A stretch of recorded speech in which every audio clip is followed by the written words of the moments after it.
The GOP needs to wake up and learn how to fight back. Plus, Donald Trump indicted.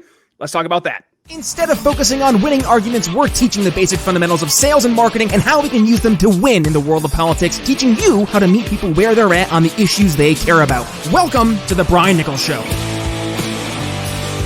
Well, hey there, folks. Brian Nichols here on the Brian Nichols Show, and thank you for joining us on, of course, another fun-filled episode. I am, as always, your humble host, joining you live from our BNC studios here in lovely Eastern Indiana. And today we are talking about the GOP, in fact, just seeming to not have any intestinal fortitude when it comes to standing up and fighting back, specifically when it comes time to actually stand on some conservative principles. Plus, Donald Trump tells us via Truth Social he has been indicted for the whole document fiasco from right now sitting President Joe Biden. And are we entering into a banana republic? To talk about all that and more today, Kenny Cody from Newsmax. Welcome back to the Brian Nichols Show.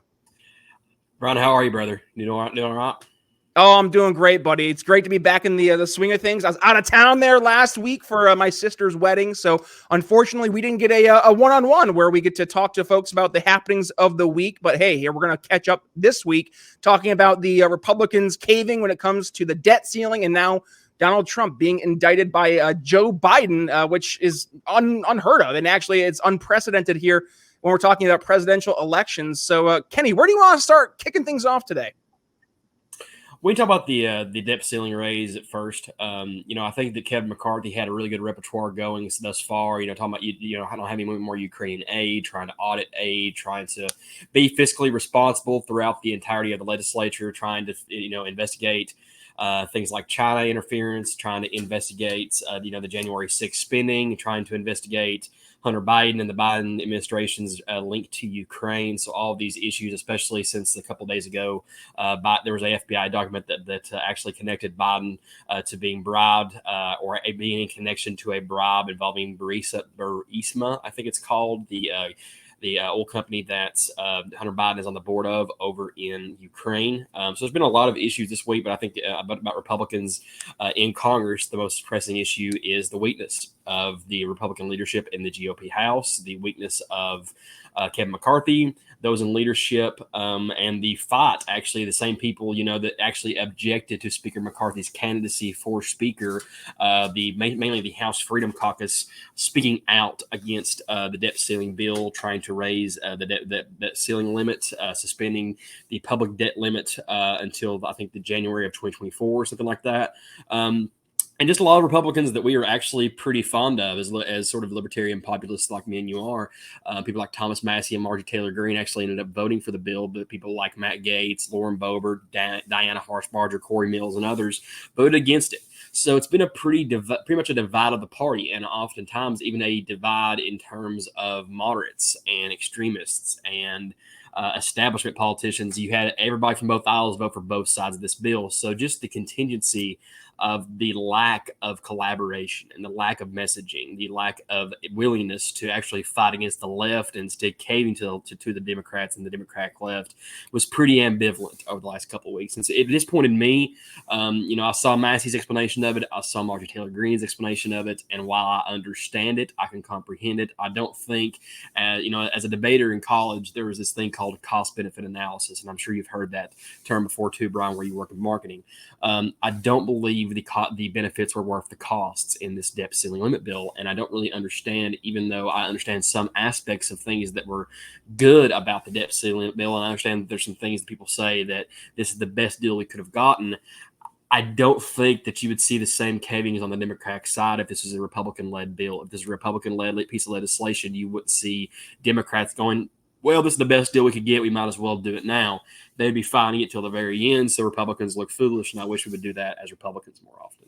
Yeah, if you look at the difference really between Republicans and Democrats, now I'm going to be hyper general here in my my analysis, but Democrats really seem to, when push comes to shove, pool together as a collective, which makes sense when you think about the Democratic approach and philosophy when it comes to governing and philosophy in politics. So When you look at the Republicans, we tend to be, more like herding cats. And we talk about in the libertarian circles, I mean, goodness, that's been our biggest issue forever, is that we can't really seem to come together and kind of acknowledge that we're on this path towards an end destination. And while there's going to be discrepancies and differences of opinions, we still are going towards this end goal.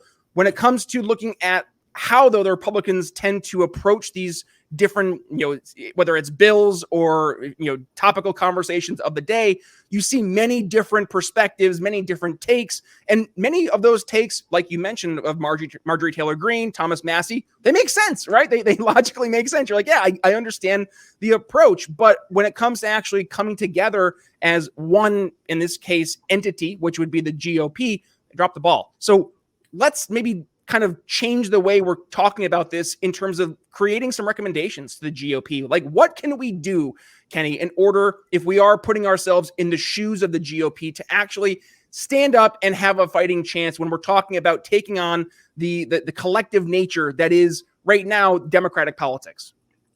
Fight it till the end. I mean, I don't understand this willingness to, as soon as the opportunity comes available, of somewhat of a bipartisan, opportunistic side that the Democrats may offer to the Republicans. It's like we take the first available option. And I know that the news was saying, Speaker McCarthy was meeting many different times and canceled his meeting because he was so mad about the deal that was presented. But he still ended up doing the same thing we thought he would do, and that's cave. And I don't really understand this. We are not in a era of bipartisanship, and I really don't know how to early explain that. And we're going to get into that here in a few minutes, I think, when we talk about the Trump indictment. But we are not at a period where centrism and bipartisanship should be prioritized. And I know we have a slim majority in the House. I know we don't have a majority at all in the U.S. Senate. But the very fact that more of a percentage of those neocons in the GOP Senate majority, more of a percentage of their caucus voted against this debt ceiling bill than in the House, where we have majority, is so telling of how weak Republicans are across the country. Mm-hmm. We had people like Rand Paul, Mike Lee, Josh Hawley, J.D. Vance, all speaking out against this bill. The people who we rely on the most in terms of the U.S. Senate actually embodying populist values, embodying libertarian values, embodying and fighting for liberty and freedom, actually saying this debt ceiling bill is ridiculous. This should not pass. There was 35 of the, I think, 48 of the GOP senators that spoke and voted against this bill. And you're telling me that more of a percentage of the GOP Senate minority, who me and you both ostracize about more than anybody in the country in being weak and saying that we're going to give the Democrats whatever they want. They're led by Mitch McConnell, who caves to Joe Biden more than he hardly caved to Donald Trump. You're telling me that body was braver than the House GOP? That's insane to me, Brian. I don't understand how we are in a period now where we have the power, we have the control of the House majority, and we still can't get what we want. We still can't show fortitude. And we have all these disagreements and all these divides amongst the GOP caucus in the House, who is the most representative of Republican voters and Republican values across the country, because it is meant to be the most representative. And we still cannot collaborate, get together, and actually fight against the people who hate us. They hate us, Brian. And I don't really know how else to explain to Republicans who want a better deal, and this is the best deal that we could have gotten. McCarthy did good. No, man. These people hate our guts, and they won't give us anything we ever want when we're in the minority. Can you name one thing that Republicans got when Nancy Pelosi and other speakers of the House? Well, I think Nancy Pelosi's been the speaker the last 20 years. But whenever Pelosi has been in the majority and been the House Speaker, I can't name one thing Republicans have ever gotten. But now we're giving the Democrats whatever we want, after the idea that for some reason we're caving to Joe Biden and his administration as soon as we get the power. And this is the same thing John Boehner did. That's the same thing Paul Ryan did. The last strong speaker we had was Newt Gingrich. And that was because he was a majority leader during the Democratic administration of Bill Clinton, actually got us a lot of good economic spending packages, was saving us money, and had the best economy in the last 20 years because he actually fought for Republican values against a Democratic administration who is socialist. And I don't really understand this idea that we have to get the best option available. No, be like Newt Gingrich in that House majority in the 1990s and the early 2000s and fight. You don't have to cave. I don't know what precedent Kevin McCarthy and all these GOP leaders are going off of. The only time we've ever got anything done in the House majority is when we actually fought the Democratic administration in the 1990s against Bill Clinton, and we won. So why in the world are we caving now? It makes absolutely no sense to me. Now, let me play devil's advocate, because this has been the argument I've heard from some, we shall say, moderate, the Republicans in the House caucus, but also a lot of those representatives in purple states. Hey, Kenny, if we're trying to win elections, I got to be able to go back to my district, which is a purple district, and say, like, hey, I'm not one of those crazy, insane conservatives who's going to walk us off a financial cliff. What's the take there for those congressional representatives in those purple districts? They don't care. I'll go ahead and tell you the independents don't know what the debt ceiling is. They don't care what the debt ceiling is. They're not going to pay attention to the news and say, well, this Republican voted against the debt ceiling, so now I'm going to vote against them. No independent with a right mind is saying that. If that's their one issue, I bet that is about 0.1% of voters in swing districts across the United States. Do you know what does hurt? Is these Republicans and these weak Republicans who may get primaried now because they voted for this bill. Like, I've already seen people who are going to try and primary. Like, I know we have the Laura Loomers of the world who said they're going to move to Georgia and primary Marjorie Taylor Greene. That's not going to happen. But you actually have a guy in Kentucky. I actually forget his name. I think he ran for office or was speculating running for office the last couple of months or the past couple of years in this election. And he's thinking about primarying Thomas Massie solely for this bill. Like, I don't think Massie has a chance of losing, but the fact that there's even conversations in primarying the most libertarian, small government conservative in the House, I can only imagine how other Republicans in these swing districts or even heavy Republican districts feel. The only people who cared about this happening were Democrats in strong Democratic districts and strong blue districts, and Republicans in strong Republican districts. Those in the swing districts, they're not going to look at the debt ceiling bill and go, well, because they voted to raise the debt ceiling, which a lot, and then this is not being a detrimental against voters. I'm not saying this in offense, but even I don't understand all the intricacies of what the debt ceiling means. Like, I understand on a basic economic level, and I understand what it means in terms of House rules packages, in terms of economic packages, all that kind of stuff, trying to get passed and trying to get spending packages passed. But the problem is that the people who do know what it means are the ones that think that it shouldn't have been voted for. The ones that did, the Democrats that did know what it meant, is looking at this as a vote and a win over the Republicans. And swing voters are like, I can understand both sides. So if you can understand both sides, why did you vote against the fiscally conservative move? Why did you vote to give a win to the Democrats in the minority? Again, I don't understand. Like, I told people before, like, my friend Jeremy Fajan is the Tennessee House Republican Caucus chair right now. Okay, so we had the whole Tennessee expulsion of the Tennessee Three, right? Like a couple months back over the gun violence protests, and they got expelled from the House. And I was telling people, like, you don't think he should be nervous, or Republicans should be nervous in the state? No, because it's elephants in comparison to ants. That's all the Democrats in Tennessee are. They have a 25 member or around a mid-20s members in the House Tennessee House Representatives, and the GOP has 72.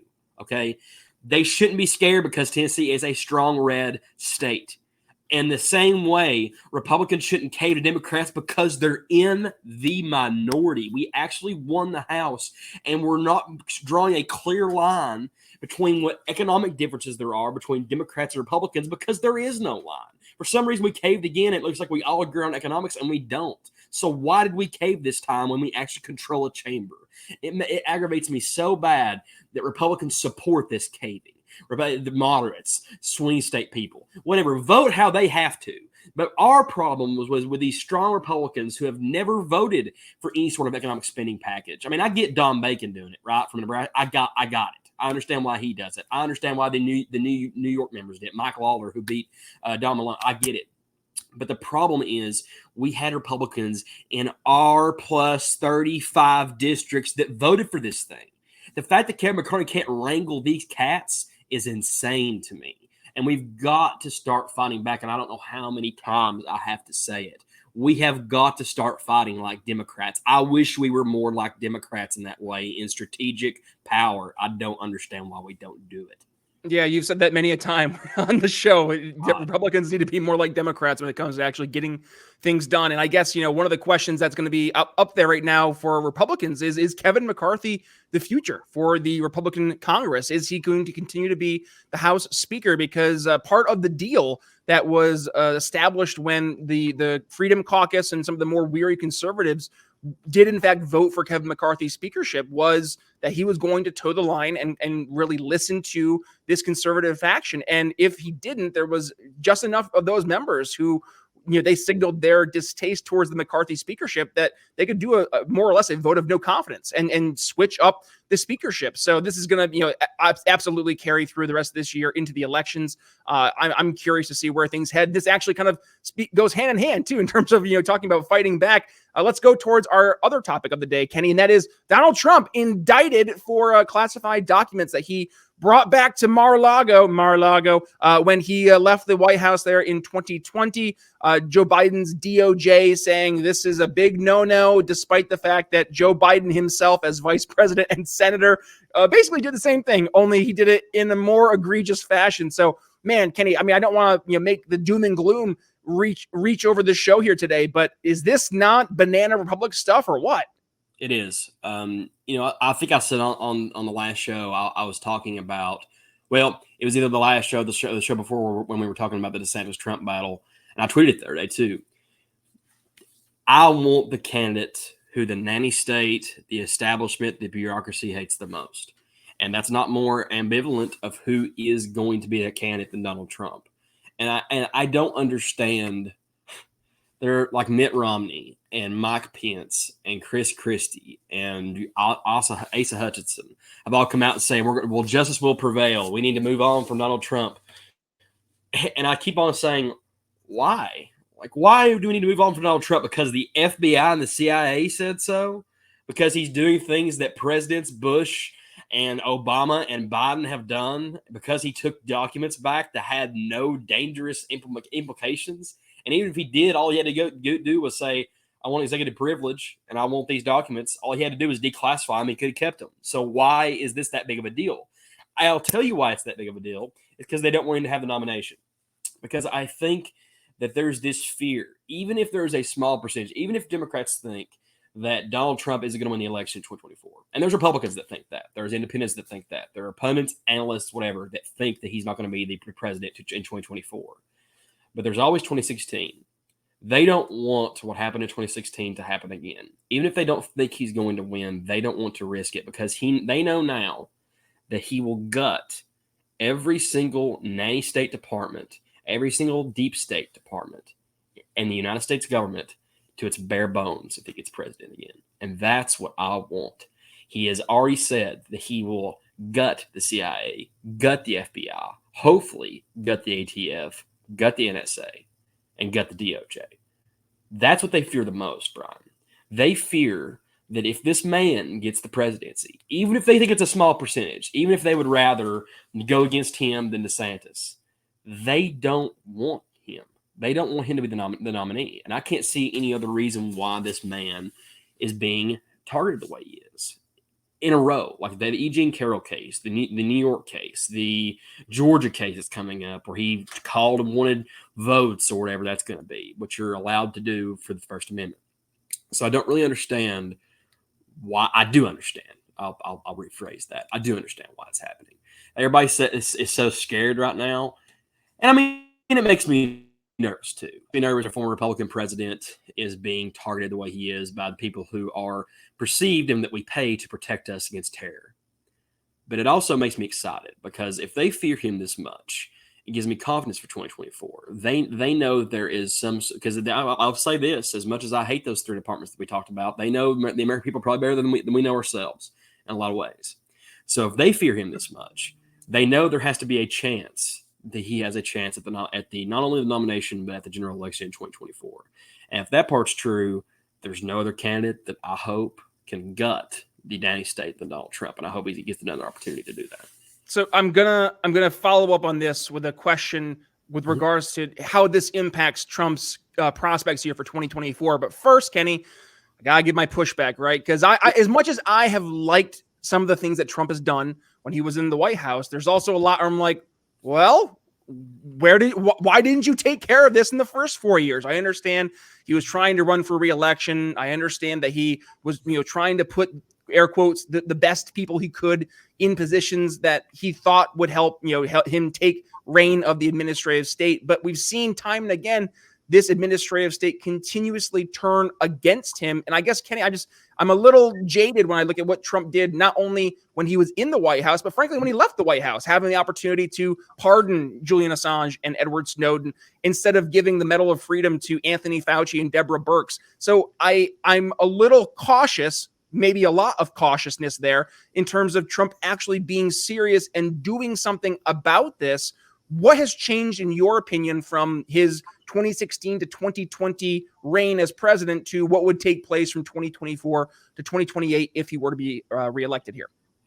I think that in second terms, you see it with so many presidents. You see it with so many politicians even. Even on the outskirts of these senators who are trying to get up to their last term, they have announced retirement or they have announced this is their last term. For example, I'm sure you're aware of George Santos from New York, right, Brian? Yes. Okay, so if you look at his voting record, it is among the best. Even though he was +8, and he won by 8 points in a Biden district, he is voting the way he wants to. He is voting as basically a small government guy. He's not voting as a moderate. He's not trying to win over voters in New York. Do you know why that is? It's because he doesn't care. He knows he's done. He knows it's over. And while I like George Santos, he follows me on Twitter. I DM him sometimes. I send him articles. But I like George Santos, but in a lot of ways, mainly because of his voting record. But the reason he votes the way he does is because he doesn't care. And that's the way Trump's going to be in a second term of his presidency.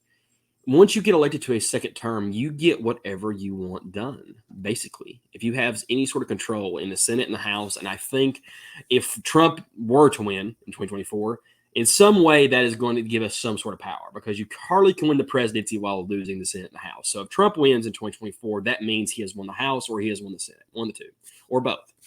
So if he gets a second term, I've seen it so many times, especially in terms of governorships and gubernatorial races, when a governor is on the last outskirts in states that limit terms. Like if you look at Bill Lee in Tennessee, if you look at Ron DeSantis in Florida, in their second term, they can do whatever they want because they're not running for re-election again because they're prohibited to. So if Trump is going to run for this election, run to be the Republican nominee, run to be the president again, if he wins, he is going to go scorched earth on the government. He is going to go scorched earth on the very intricacies of a government that me and you despise in terms of spying on Americans. I understand. I understand that, he gave the Medal of Freedom to Fauci and Birx instead of pardoning Julian Assange and Edward Snowden. I get all that, and that's a fair criticism. But that was still, I think that there is the argument that was still in his first term. He was still on the outskirts. He was still trying to wait as much as he could to see what's going to happen with the elections. The election took, 2 months basically to be confirmed. It sounded like, at least. So I think that in a second term, he is the candidate that's going to go scorched earth on the establishment. And I know that libertarians and independents are so sick of hearing that. He appointed Christopher Way, and he made sure that Fauci had power, and Birx and John Bolton and la. I get it. But that was still the first term of his presidency. In 2018, he had control of neither the House. He didn't have control of the House and barely had control of the Senate. Actually lost the Senate in 2020. I think if he's given another opportunity to do this, and he's made such definitive, specific statements, and I don't think that was true in 2020, and I barely think it was true in 2016, because I don't think that Trump is really familiar with the intricacies of the deep state, the intricacies of federal departments until he was president. And I think that he would have gutted, if he would have won in 2020, he would have gutted the federal departments. He wasn't afforded the opportunity to, because I think he had experience in them. And I think there comes a point where you have to kind of realize, he's unhinged in a lot of ways. And I think that's why a lot of Republicans and independents don't like him, is because he is unpredictable. And I think unpredictable is the best sort of candidate we can have, as we've seen examples of. I would like more unhinged representatives in the U.S. House to fight against the debt ceiling bill, to be quite honest with you. So everybody tells me he's unhinged, he's crazy, he's going to ruin the country. I don't know about ruining the country, but if ruining the government means eliminating these or gutting these departments down to their bare bones, he spoke out against the IRS, he spoke out against the FBI. He is. I'll say this, and I'll make the definitive statement. I don't think it can hardly, besides maybe Vivek Ramaswamy right now, but by a Republican presidential candidate, I don't know if I've ever heard such strict and stripping language as Donald Trump has used in his 2024 primary campaign. And when it comes to gutting federal departments, I don't know that I've ever heard it. Ron Paul, maybe. Ron Paul in 2008, Ron Paul in 2012 may have been close. But I think we have more evidence now than we've ever had that the DOJ, the FBI, the CIA, and the IRS can target conservatives and can target Republicans, can target political opposition. And now that we have that evidence, and we've heard so many specific statements by Trump that he is going to gut them, I think that I believe him.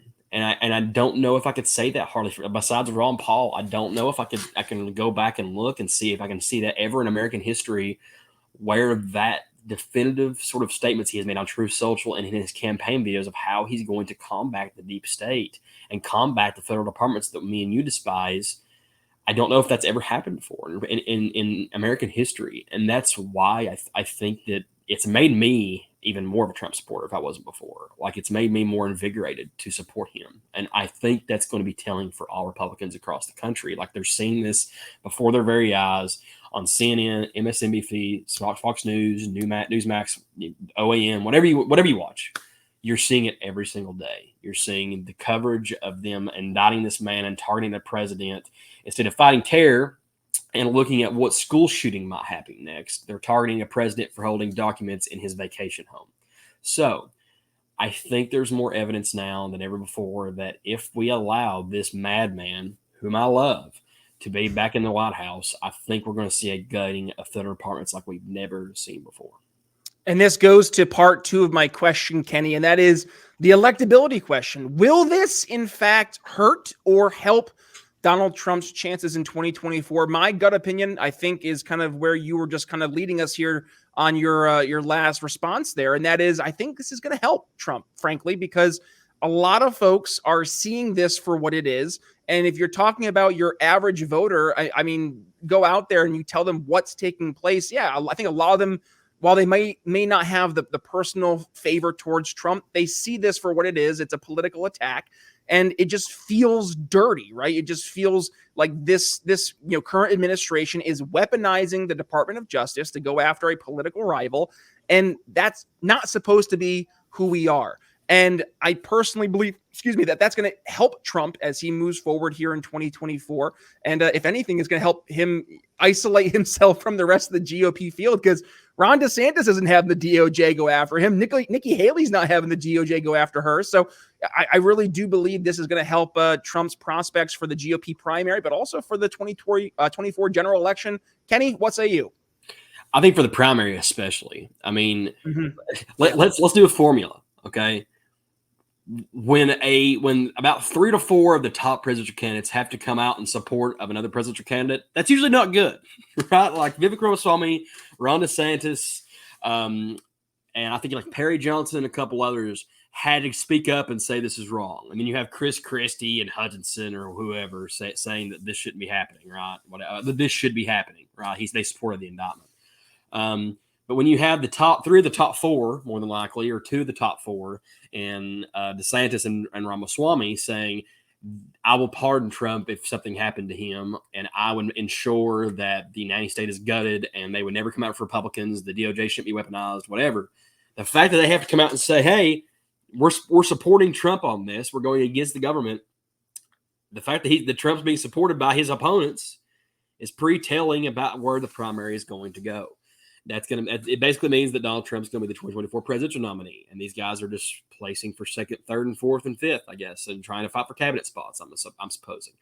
So that, especially with primary voters, Republicans being invigorated, trying to go out and say, there's going to be Republicans, I guarantee you, that were saying, I was kind of like we should move on for Trump, but now I think we're the DOJ and everybody's trying to go after him. We should just piss them off and try to go at them again with the same guy because they evidently hate him this much. You're going to have those Republicans. You're going to have the MAGA Republicans who are going to go out in droves and vote for Donald Trump in the primary.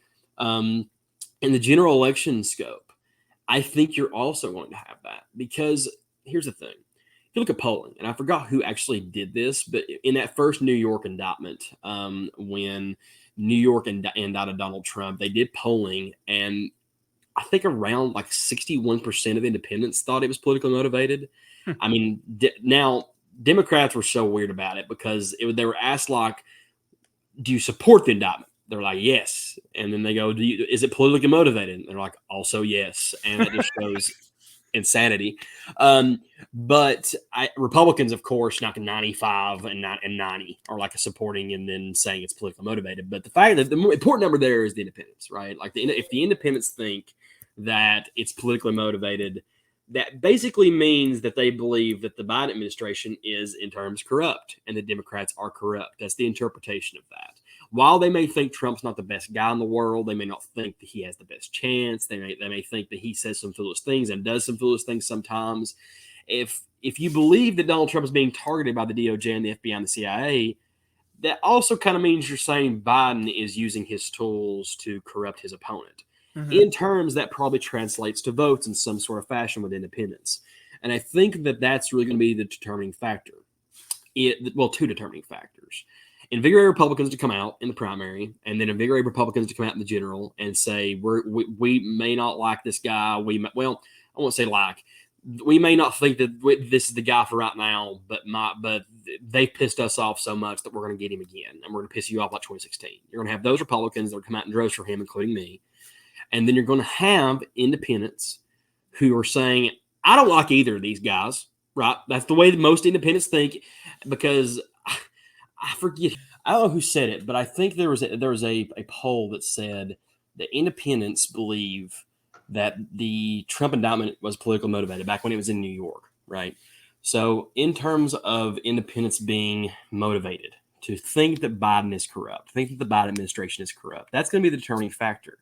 And I think that if the indictment entices Republicans to turn out, I think in the same way that if the independents are going to the ballot booth and saying undecided voters, because undecided voters overall, I'm not trying to alienate anybody, okay? Because I know there's probably undecided voters that are turning into your podcast, right? Especially Libertarian Party people that may vote for Trump, Biden, or the LP nominee. But undecided voters oftentimes are viewed as some of the most misinformed in terms of news, right? Like not being aware of news stories, not being aware of policy, all that kind of stuff. Because, like I said, not saying that, not being biased and not trying to be hateful towards undecided voters, but if you convince those people that the indictment is politically motivated, in terms they think something negative about the other candidate. While they may say, hey, Trump did some stupid things, Trump did some, corrupt things, whatever, if they really believe that the Biden administration was weaponizing federal departments against the presidential candidate, that's probably going to translate into votes, especially on the undecided voter side and the independent side. So all in all, I think that the indictment helps. I think this is probably, at least to me, the weakest indictment so far. I think the New York indictment is pretty weak. I think the E. Jean Carroll case is pretty weak. I think that the Files indictment is pretty weak. The Georgia case is probably the strongest case in terms of trying to get them to change votes or whatever, and him being on recording and calling the Secretary of State and stuff. I understand all that, but I still think that's weak. That's probably the strongest case there is, even though I don't think any of the four indictments are going to, in reality, matter. But I think this is just another cog in the machine. I think that this indictment, if anything, because you don't see Democrats supporting it, right? I mean, you see some generic statements and saying, hey, Trump's corrupt. Yay, we got him. Like, you're going to see those troll accounts and those who have all those followers on Twitter but don't work for anybody. You see that a lot. But you're not seeing these Democrat politicians going, yeah, get him. Because they know in their hearts that, like, this is corrupt. Like, this is a weaponization of power. Like, that's all this is. This is a politicization of federal departments. This is a weaponization of federal department power. And they're not going to be celebrating that because they know that independents aren't going to be invigorated going, hey, yeah, they got Trump finally. Now I'm going to go vote Democrat. Like, that's not working with independent voters. So overall, I think it's going to help Republicans. I think it's going to help Trump, especially in the primary. And I think Democrats are continuing to shoot themselves in the foot in these local districts. The walls are closing in, Kenny. How many times did we hear that from 2016 to 2020?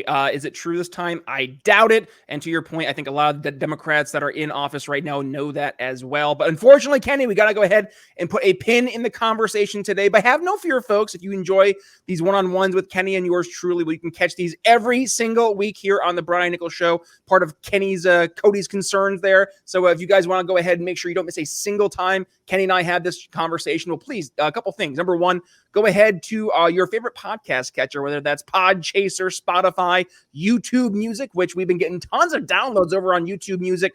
Make sure you hit that subscribe button and notification bell so you don't miss a single time we have a brand new episode hit your RSS feed. But also, we are on video platforms as well, like YouTube, like Rumble, and Ben Swan's Sovereign. And by the way, if you go ahead and catch us out on Sovereign, you're getting the episodes before anybody else does. It's a Sovereign exclusive, so head over there and also support some independent media. But if you are joining us here on YouTube, do me a favor, hit that little notification bell and hit a like button as well. Give us some support here on the show. And by the way, if you are joining us here as a returning viewer, we'll have no fear. We're going to continue the conversation so you can get all the Cody's concerns continue here on YouTube. You should be seeing our episode from not last week, but the week prior, where we talked about, yes, Trump versus DeSantis head-to-head. Should be popping up right about here. And poor Kenny keeps on losing his signal. So I will say goodbye for Kenny here on today's episode. But with that being said, Brian Nichols signing off here on the Brian Nichols Show for the one and only Kenny Cody. We'll see you next time. Thanks for listening to the Brian Nichols Show. Find more episodes at briannicholsshow.com.